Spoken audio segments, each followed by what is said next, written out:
I'm Sam from Cultaholic.com, and this is Graded for Friday Night SmackDown, where I take a look at the show segment by segment and award each a bit of grade from A+ to F. Now this is the go-home show for Money in the Bank, which, as you're watching this now, is tomorrow night. Now this means that either loads of stuff's going to happen on the show, or nothing is going to happen on the show. So without any further ado, let's crack on with it. Hit the intro.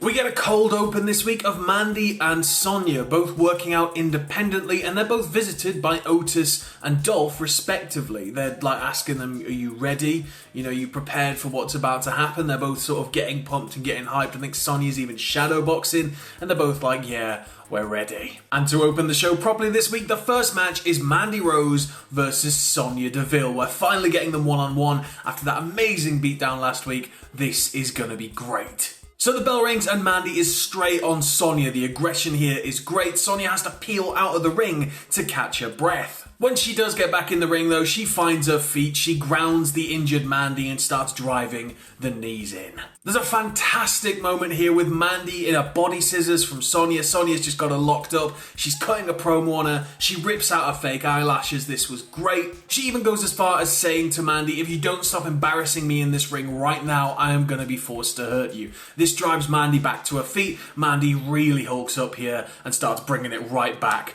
to Sonya. She sends her to the floor, she drives her into the announce table, she throws her into the ring steps, she picks her up again and throws her over the announce table. And as quickly as it exploded out of the gates, Mandy goes for her finish, Sonya gets out of it, Mandy goes for a high knee, Sonya rolls her up and gets the win. I'm going to give this one a B. You could just feel the aggression here. Both competitors sold this really well, both just wanted to tear each other apart. I thought this was a fantastic performance by both Deville and Mandy.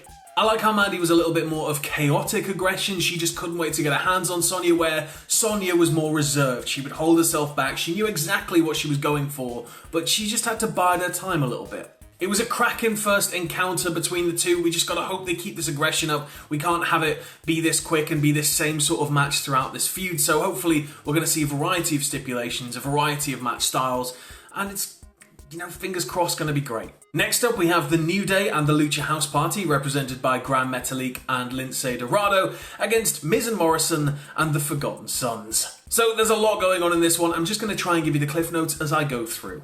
So Miz and Kofi start off, but very quickly things devolve into a brawl. This culminates with the faces hitting like a triple dive to the outside to wipe out all the heels and standing tall before we go to break. The faces then proceed to just work over Blake, and until Miz gets in, this is very much how it goes. Miz gets in and the tide turns. When Cutler gets in, he gets Kofi sort of knee behind the head, choking him over the rope. The referee's too distracted, telling him to stop. Misses that Riker gets his cheap shot in on the outside, as he always does. And Kofi here is solid. He is so good at portraying the babyface that you just want to get behind, the underdog. He's been beaten down mercilessly. He's thrown to the outside, and then Blake comes sprinting at him with this dive, and it was scary. Like, Blake comes flying in and just head first into the barricade. His neck just folds. I really, really hope he's okay. Kofi proceeds to just struggle. He's getting beaten down and beaten down and beaten down. And when he finally gets to the corner to make the hot tag to Big E, all three members are pulled off the apron by the opposing team. Kofi nails Miz with the SOS, but he's just got nothing left in the tank. He tags in Metalik. Metalik comes in and just, you know, lifts the entire place up, sets it on fire, flips all over it. Just does his usual crazy stuff. Lince gets in, does exactly the same. There's even like an assisted pop-up Rana, like Lince goes sprinting at Metalik. Metalik up and overs him, and then he lands on Morrison, Rana's him, like Spike Rana's Morrison. That was fantastic. And then just as it looks like New Day has it in the bag, they're dissected by the Sons on the outside. Miz gets in the ring, hits the skull-crushing finale, and picks up the win. I'm going to give this one a B+. It was a thoroughly entertaining match, and it didn't worry so much about applying the brakes once it got up to speed. The key there being once it got up to speed. It started a little bit iffy, but once it got there, it was just insane. Miz and Morrison look like opportunists, and the Sons, even worse, just look a bit like scavengers, but it works. You know, they tagged more routinely than the faces, they worked better as a tag team, they worked better as a unit, the heels, and so I quite like that. And last thought on it, for an 8-man it could have been a lot more insane in a bad way, so I think it's well worth a watch. We then go backstage and King Corbin is being interviewed. He hypes up his match tonight, which is going to be a 3-on-3 tag featuring him, Nakamura and Cesaro against Daniel Bryan, Drew Gulak and a mystery partner, and then he runs down Otis when it's brought up about Money in the Bank. He calls Otis fat, so you know Otis is probably going to be the tag partner here, and I don't know what you guys are making of it, but I think Corbin has to win Money in the Bank, right?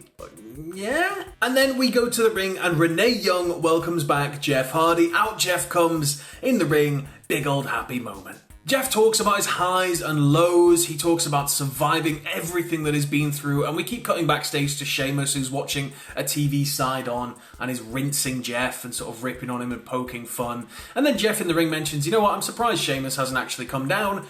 Cue Sheamus. Sheamus runs him down for coming back and begging for the fans' sympathy. He tells them, you know what, fans love Jeff Hardy. They love everything you did in those clips. They love the old Jeff Hardy, the memorable moments, things like that, but you're just not that same person anymore. He says the fans are tired of the suspensions, the wasted second chances, the no-shows, all of the opportunities that Jeff has blown over the years. He says that the fans know that Jeff Hardy's back and they might be excited for it, but they also know that the next bad turn is just around the corner. Sheamus then storms the ring and Jeff just lays him out. Now, I didn't quite agree with this. I think had Sheamus beaten Jeff down, I would have probably given this an A. We've had months of Sheamus squashing through people, and I get the part of that is he's deliberately picking opponents, or opponents are being handpicked for him to make him look strong, but how much more would you hate Sheamus right now and be invested in this story right now if Jeff has just made this triumphant return and gets mercilessly beaten down, just torn apart and left? And it sort of brings up the question with Jeff of like, is Jeff still ready to go? You could do this whole thing because Sheamus is ripping on him for being old and being, you know, sort of prone to making personal choices that lead to mistakes, and you could really set Sheamus up here as a bully and have Jeff overcome him because Jeff as the underdog is great, but they didn't, so I'm just gonna give it a B. We then have another in-ring promo next with Braun Strowman. He says that Bray Wyatt didn't make him. He was threatened by Braun, really. He just sort of kept him on side to prevent Braun from doing anything else and keeping him pushed down. Braun reiterates what he said the last couple of weeks, which is, Bray, if you've got something to say, come down and say it to my face. I'm not playing games. And then out comes Bray Wyatt. Bray tells Braun quite flatly that all he wanted was for Braun to apologise. Bray says that he's always cared about him because he created him. He says he knows what's best for Braun, and what's best for Braun is for him to come home. If he comes home, Bray will show Braun how to be just like him. Braun has none of this though. He tells Wyatt that this ends at Money in the Bank. He's going to be done with him, he's going to mow through him, and that's that. We're going to move onwards. He's not getting an apology, and he's certainly not getting the title. Bray then reaches out to Braun and offers him his old black sheep mask, and as this is happening, all of the puppets from the funhouse are pleading with Braun to come home. Braun then simply tells Bray that he's already home. He's the champion and he is not dropping the title. Now, I'm going to give this one a B+. It was short, it was to the point, it was just what we needed, really. It was sufficient mind games to keep Braun guessing about what's going to happen to him at Money in the Bank, and I don't know what you guys make of it, but I don't know whether it's best for Bray to lose here and for Braun to keep the belt so we can keep the Fiend far away from the title, because, you know, if you put the belt on somebody, they have to lose, and if Bray has to lose as the Fiend, then it just devalues the Fiend even more. Or do we have the Fiend turn up in the match and assist Bray in somehow, like, weird camera trickery way, and Bray wins the belt? What do you guys think? Let me know below. There's a real quick backstage bit here, so it's not even worth showing a shot of. You have Otis walking along, he bumps into Gulak and Bryan, and they're like, hey man, how's Mandy? Is she okay? Also, did you hear what Corbin said about you earlier? And then Otis is like, no, I was with Mandy, I didn't hear what was said about me, what was that? And then they walk off explaining to Otis that Corbin sort of called him fat, I guess. Next up, we have Sasha and Bayley versus Lacey and Tamina. This one starts with Tamina very much set on being the first in the ring, and then Bayley's trying to convince Sasha to do likewise. She doesn't want to get in there with Tamina, but she'll certainly feed her friend to her. So there's a bit of back and forth here. Bayley peels out of the ring. She tries to jump Tamina from behind and gets caught. Tamina then starts deconstructing the pair of them. There's then some back and forth. The story with this one seems to be that whenever they can work as a team to isolate Tamina, grind her down a little bit, they can sort of take her apart, like bit by bit, but she'll always pull herself back together, she'll always get back to her feet, and she'll always outpower them. So they've got to pick their moments wisely. Like there's a point after the first beatdown where both heels peel out of the ring all the way back to the ramp, and they're met by Lacey. Lacey drops Sasha, and Bayley gets dragged back into the ring by her hair by Tamina. When we get back from the break, it's Lacey and Sasha going at it. Lacey goes up top for a moonsault, but Bayley manages to distract her. This allows Banks to capitalize. And then we start a whole phase of just, again, breaking apart Lacey this time. Just tearing her as much as they can, keeping her in the corner, tagging routinely, isolating her until she's able to crawl across the ring and get the hot tag to Tamina. Tamina, however, is instantly dropped to the outside. Both heels then come after her. She's able to keep them in check, though. As we approach the end, Tamina is trying to come off the top rope, but Sasha comes in, tries to distract her. She disposes of her. Bayley comes in, tries to distract her, knocks Bayley back into the ring. She comes off the top rope. Bayley's foot catches her. And then Bayley is able to get hold of a stunned Tamina. She gets her into a Bayley to belly and then goes for the elbow to seal the deal, but Tamina kicks out. She then hits a super kick and a Samoan drop and picks up the win. I'm going to give this one a B. It was everything that it needed to be, this match. It was a show of power and aggression and determination from each side. Nobody wants to give an inch, and this was sort of the stalemate moment. We have Banks and Bayley continuing to show little signs of cracks forming. Tamina looks super dominant going into this match. I just don't think she's going to win, though, because at Money in the Bank, Sasha's gonna have to get involved somehow, right? And cost Bayley, unless Sasha snaps and decides not to help her and turns face. I don't know what we're gonna walk into, but given that Tamina's won here, I think that means she's possibly gonna lose tomorrow night. There is another super quick backstage bit here with Carmella and Dana Brooke hyping the Money in the Bank match and hyping their chances before we move on to tonight's main event, which is King Corbin, Shinsuke Nakamura and Cesaro against Daniel Bryan, Drew Gulak and a mystery opponent. And the mystery opponent is revealed to be, fairly quickly,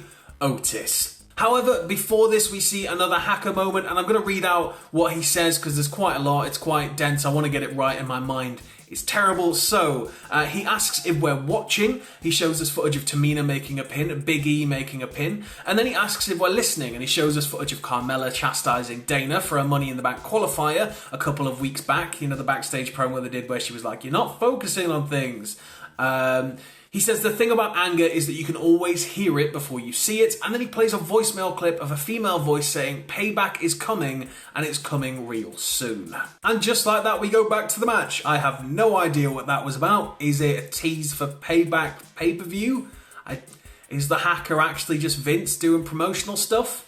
We'll never know. So when the bell rings, Bryan explodes out of the gates going straight for Corbin. Gulak gets in and starts getting some revenge for Corbin, absolutely tearing him apart the other week. Like Gulak sends him to the floor, then Cesaro gets in. Cesaro and Gulak then have a fantastic back and forth as they do. But then Gulak tries to come off the turnbuckle. Nakamura gives him a cheeky little shove from the outside and he goes flying straight into a Cesaro uppercut. Otis then gets in against Nakamura. He takes out the other heels on the apron. He levels Nakamura, hits him with the caterpillar and dumps all of the heels to the outside. But when we get back from the break, the dynamic has very much shifted. Corbin has Bryan on the mat. He's very much in control and he's grinding him down. There is more Gulak Cesaro with Gulak getting in and just stomping a hole in him. There is a beautiful showing of ring awareness here. I don't even know how he did it. It looked like magic. He's on the second rope, I think it is. Cesaro comes toward him. He flips and flops and rolls around his body somehow and then ties him into a chicken wing, gets him straight down on the mat.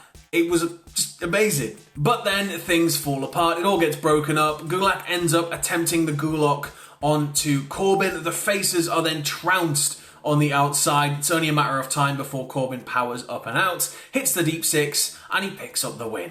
There's then an attempted beatdown after the bell. This sort of spills into the crowd area, even though there's no crowd. The guys fight off, and then we have Corbin left, and Corbin is determined to show us, as is tradition, every single bloody year on the Go Home show, Corbin shows us that he's able to use a ladder. This is how we know how Money in the Bank works, in case we've never seen a ladder match before. He goes and gets a ladder, he comes to the ring, he sets it up, he chuckles heartily, I'm going to win the match, look, this is how I'm going to win it. But then he's cut off by a returning Bryan. So he and Bryan have some back and forth, and then Otis shows up. He and Otis have some back and forth. Otis stands tall for a moment. He attempts to climb the ladder, and he realizes that the ladder can't support his weight, so what the hell is he gonna do at Money in the Bank? And then Bryan climbs, Corbin cuts him off. Corbin climbs the ladder, grabs the briefcase, and we close out SmackDown with Corbin and his poo-eating grin and holding the briefcase, and so on and so on. I understand sort of why they do it for any new viewers or anybody who doesn't really know. It's just sort of a visual signifier, isn't it? But this felt like it went on forever, and I'm going to give it a B-. The match itself was perfectly wild enough to set up the excitement for Money in the Bank, and I think Corbin looks pretty strong despite the fact he climbed and got the briefcase, which is usually a signifier that he ain't going to win. He looked pretty strong here. Gulak and Cesaro, of course, shone like they shone before, and Bryan seems to be reinvigorated by the pursuit of the Money in the Bank briefcase. It's just been a great little dynamic between everybody involved in this match. In terms of an overall grade for SmackDown this week, though, I think I'm going to give it a B. As I said, go-home shows have the tendency to either have absolutely nothing happen and nothing changes on them, or they're just packed to the brim full of stuff to really drive home the excitement. And did that happen this time? Yeah, I'm pretty excited for tomorrow night. It should be great. And one last thing before you close this video and crack on with your day. Who have you got in the Money in the Bank ladder matches? I know it's just one match, but who's going to win men's? Who's going to win women's? Let me know in the comments below. I think I've gone for Asuka because it just makes the most sense. She's really over right now, and she could do great things with the case, and Corbin is too good a possibility to turn down. Come on, the guy's such a great heel. Even though he stood tall with the case, I've got a feeling he's going to win it. Let me know below. Enjoy your day and stay safe.